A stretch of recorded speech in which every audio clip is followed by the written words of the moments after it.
Bugün ушул менен агайым, устатым ушул кыргызстан чарасында өзүнүн чоң орду бар. Мен атам десем дагы атамдай тарбия берип, атамдай кылып жакшы сөздөрүн айтып 20 жыл артынан эстип шакирт кылып алып жүрдү. Эми бизде ушундай нерсе бар экен, адамдын көз өтмөйүн анын жакшы жагын эч айтпайт экенбиз. Агайдын, устаттын кандай жакшы инсан экени, Кыргызстан чарасында орду кандай экенин, жазуучулар арасында орду кандай экенин, анын биздин акын жазуучулар бардыгы жакшы билишет. Агайым ушул бүгүн эртең менен таңкы саат 5-те кайтыш болду. Мен мурда күнүн кечинде сүйлөшкөм. Бүгүн эртең менен ушундай кабар барды. Эртең менен келдим. Биздин ушул эмне деп айтышка дагы азыр сөз таба албай турам.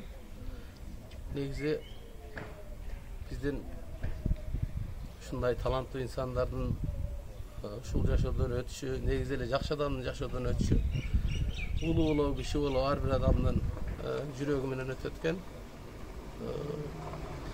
Көз тирүүсүндө эч кандай айтпайт экенбиз жакшы жактарын. Мына кече шайлоонун алдында эле кандай кароолор болду, эмне деген жаман сөздөрдү айтышты, жанагындай фейктерди костарбы, кандай же кимдир бирөөгө кошомат кылган кошоматчылар дейбизби, ар ким ар түрдүү сөз айтат экен. Ошон үчүн жакшы адамдын жакшысын эч качан жашырбашыбыз керек экен. Агайым бүгүн 66 жашында үйдө сыкты.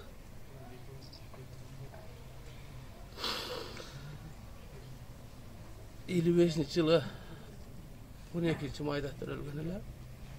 Жакын эле туулган күнүңүз менен деп куттуктап сүйлөшүп отурдум эле. Сүйлөштүм эле. Агайдын жаткан жери жайлуу болсун.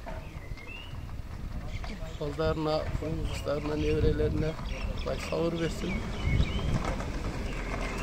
Эч качан дүйнөдөн жакшы адамдар бүтпөсүн.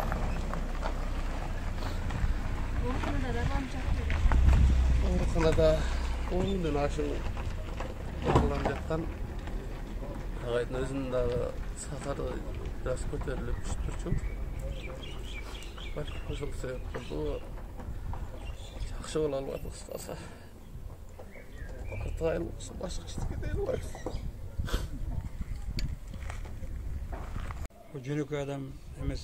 Бул деген кыргыздын сатира юморуна, кыргыздын күлкү жанрына чоң салымын кошкон адам да. Эми жаткан жери жайлуу болсун, топурактар болсун, биз экөөбүз жакында мындай экөөбүз эмес. Анын ушул сатира юмор жанрында чогуу жүргөн достору,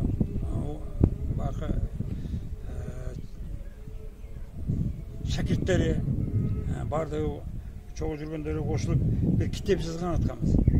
Ошо китептин акырына чыкпай калдык, бирок эми ушуну чыгарабыз деп эми мен аракет кылабыз.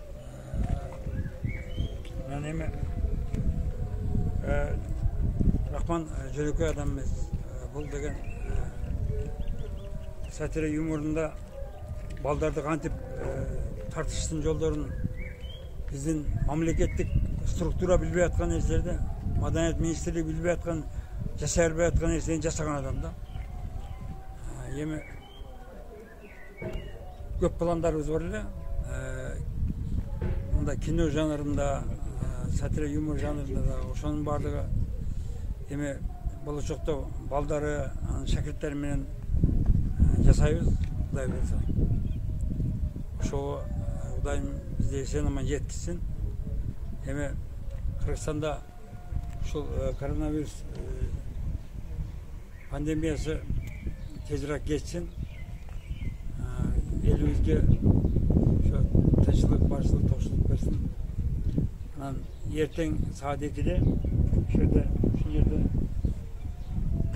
узатуу церемониясы болот.